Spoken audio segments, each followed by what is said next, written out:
Selamat pagi. Assalamualaikum. Jumpa lagi pembelajaran PAL hari ini tanggal 1 September 2020. Sebelum pelajaran dimulai, sebaiknya kita berdoa masing-masing. Setelah itu jangan lupa mengabsen ya. Habis itu kita akan lanjutkan pembelajaran kita.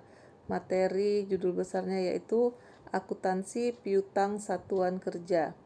Di dalam akuntansi piutang satuan kerja ini yang sudah dibahas yang pertama, kedua, ketiga, keempat. Yaitu yang pertama piutang pendapatan pemerintah pusat. Yang kedua piutang atas penerimaan negara bukan pajak atau PNBP. Yang ketiga piutang pendapatan daerah tingkat 1 atau tingkat provinsi. Yang keempat piutang retribusi daerah. Nah yang kelima, hari ini kita membahas di poin yang kelima yaitu piutang transfer atau dana perimbangan. Jadi yang maksud dari piutang transfer itu atau dana perimbangan itu merupakan sumber pendapatan daerah yang diperoleh berdasarkan pengalokasian dan anggaran pendapatan belanja negara atau APBN. Jadi APBN ini mentransfer dananya ke daerah yang ditujukan untuk mendukung pelaksanaan fungsi kewenangan pemerintah daerahnya. Tujuannya untuk mencapai dan menyelenggarakan pemberian otonomi daerah. Otonomi daerah itu tujuan utamanya untuk meningkatkan pelayanan dan kesejahteraan masyarakat agar semakin meningkatnya mengalami perbaikan, khususnya di bidang ekonomi. Jadi udah tahu ya apa arti dari piutang transfer atau dana perimbangan. Kita lanjut. Dana perimbangan itu dikelompokkan menjadi 3 bagian, yaitu pendapatan dari pajak, dana alokasi umum atau DAU, dana alokasi khusus atau DAK. Jadi kita masuk ke bagian pendapatan dari pajak. Pendapatan dari pajak itu yang pertama ada bagian dari penerimaan PBB atau pajak bumi dan bangunan. Jadi PBB itu penerimaan negara dari PBB itu dengan imbalan 10% untuk pemerintah pusat, 90% untuk daerah. Itulah bagian dari pajak daerah dan penerimaan pajak bumi dan bangunan. Lalu bagian dari yang kedua, bagian daerah dari pajak penghasilan atau PPH. Kalau PPH sudah ada ketetapannya yaitu pasal 21 adalah sebesar 20%. Itu 20% itu dibagi dengan imbalan 60% untuk kabupaten kota dan 40% untuk ke provinsi.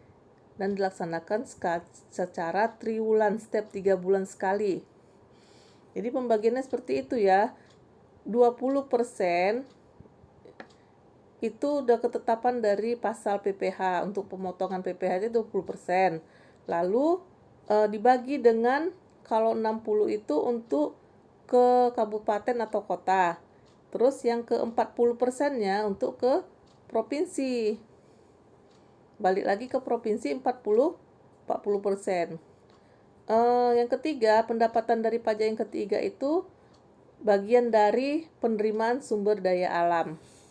Termasuklah dari sektor kehutanan, pertambangan umum, dan sektor perikanan itu pembagiannya 20 dan 80. 20 untuk ke pusat dan 80 untuk daerah. Itu ingat ya, penerimaan dari sumber daya alam. Lalu ada penerimaan negara dari sumber daya alam sektor kehutanan, yaitu ada yang namanya iuran hak pengusaha hutan atau IHPH. Lalu yang kedua, penerimaan provinsi sumber daya hutan atau PSDDH, itu penerimaan negara untuk ke sektor kehutanannya. Lalu ada penerimaan negara dari sumber daya alam sektor pertambangan umum. Terdiri atas penerimaan iuran tetap atau land rent, lalu penerimaan iuran eksplorasi, dan iuran eksploitasi atau royalty. Jadi yang keempat ada penerimaan negara dan sumber daya sektor perikanan. Terdiri ada pungutan pengusaha perikanan dan penerimaan pungutan hasil perikanan.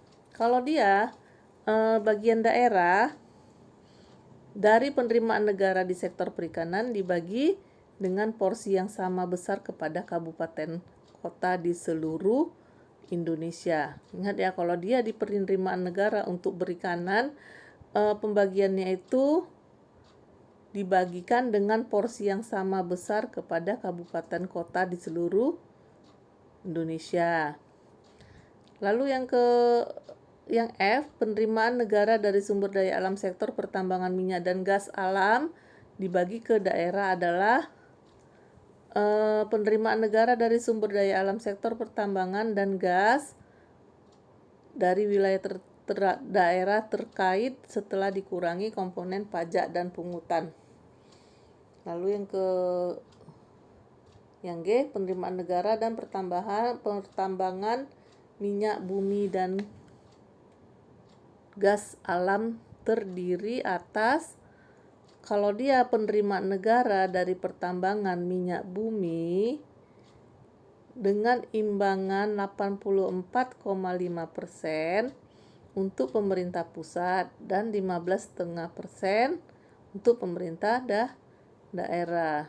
Jadi kalau bagian penerimaan negara untuk pertambangan minyak lebih besar ke negara atau ke daerah, jelasnya yaitu perimbangannya itu lebih besar untuk ke negara, 84,5.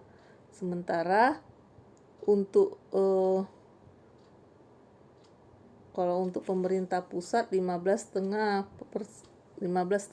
untuk pemerintah daerah. Ya, lebih besar ke pusat, 84,5. 84,5 tambah 15,5 itu jadi menjadi 100% kan.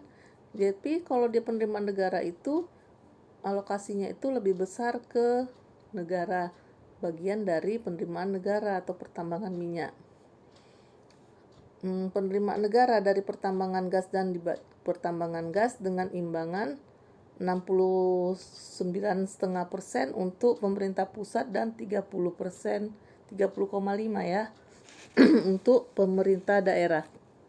Jadi ingat ya, kalau dia di penerimaan negara untuk pertambangan minyak, ke negaranya itu lebih besar dibanding yang untuk ke daerah. Setorannya ibaratnya lebih besar ke negara alokasinya, sementara ke daerah lebih dari setengahnya. Yang H, bagian daerah dari pertambangan minyak bumi dibagi dengan perincian sebagai berikut. 3% ya kalau dari minyak bumi ya, 3% untuk provinsi yang bersangkutan. Lalu 6% untuk kabupaten yang bersangkutan. 6% untuk kabupaten kota lainnya dalam provinsi yang bersangkutan yang dibagikan dengan porsi yang sama besar.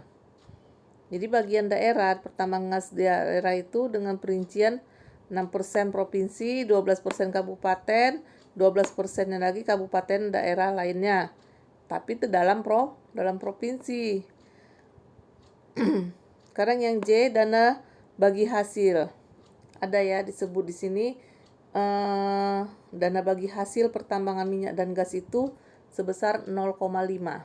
0,5% digunakan untuk menambah anggaran pendidikan dasar, yaitu 0,1 dibagi ke provinsi yang bersangkutan, 0,2 dibagi ke kabupaten penghasilan, 0,2 dibagi ke seluruh kabupaten di provinsi tersebut.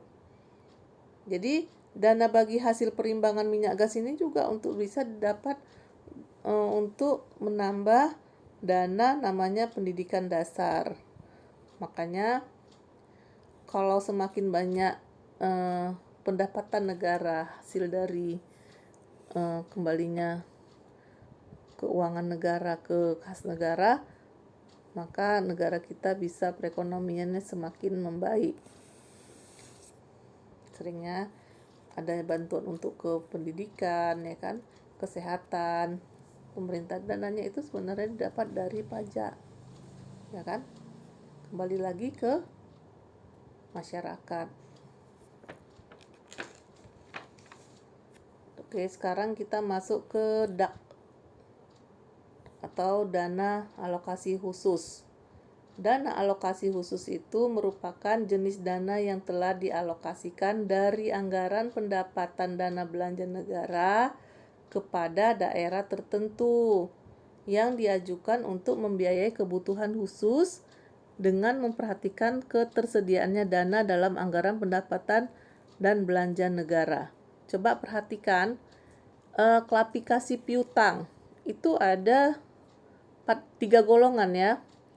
Pertama, piutang pendapatan. Ada piutang lainnya, penyisihan piutang, yang termasuk dalam piutang pendapatan kode 11301, piutang pajak daerah. 11302, piutang retribusi. Selanjutnya, piutang hasil pengelolaan kekayaan daerah yang dipisahkan, piutang lain-lain dari PAD yang sah, piutang transfer pemerintahan pusat dana perimbangan, piutang transfer pemerintahan lainnya, piutang transfer pemerintah daerah lainnya, piutang pendapatan lainnya. Itu bagian dari piutang pendapatan. Kalau yang dari piutang lainnya itu ada dari bagian lancar tagihan jangka panjang, bagian lancar tagihan pinjaman jangka panjang kepada entitas lainnya, bagian lancar tagihan penjualan angsuran, bagian lancar tuntutan ganti kerugian daerah. Terakhir, bagian untuk uang muka itu bagian dari piutang lainnya. Kalau untuk penyisihan piutang, yaitu menyisihkan piutang pendapatan dan menyisihkan piutang lainnya. Itulah dana alokasi khusus. Ya, dialokasikan dari anggaran pendapatan dan belanja negara kepada daerah tertentu yang diajukan untuk membiayai kebutuhan khusus. Oke, hari ini sampai di sini aja pembelajaran kita. Semoga aja kalian dapat mengerti dari penjelasan tersebut. Ya, kita lanjut di minggu depan. Nanti ada kuis. Ibu akhiri ya. Sampai jumpa lagi. Selamat pagi dan assalamualaikum warahmatullahi wabarakatuh.